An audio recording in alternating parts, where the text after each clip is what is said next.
There is a major humanitarian crisis spiraling out of control in Afghanistan. More than half the population lives under poverty.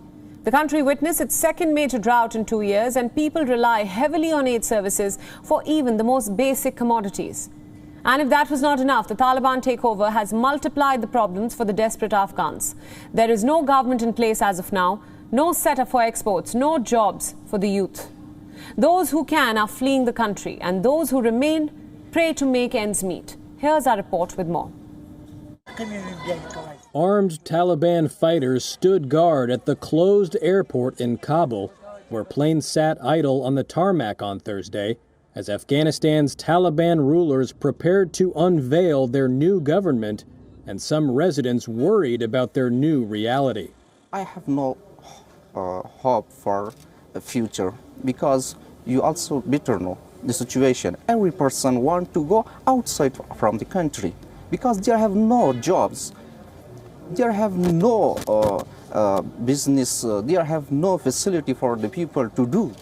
Growing economic hardship is emerging as the new Taliban government's biggest challenge, but even before the Islamist militia's swift takeover 2 weeks ago, many Afghans were already struggling to feed their families as the country reels from its second drought in 4 years. Video provided by the World Food Program showed Afghan men and women waiting for basic rations at a UN food distribution center in the northern city of Mazar-e Sharif. There are no crops, no rain, no water, and people are living in misery. This food is a great mercy from God, and it really helps poor and needy people. The World Food Program says food prices have spiked since drought wiped out some 40% of the wheat crop, and the WFP's country director said millions of Afghans could soon face starvation. The situation that we have unfolding at the moment is absolutely horrendous and could morph into just a humanitarian catastrophe.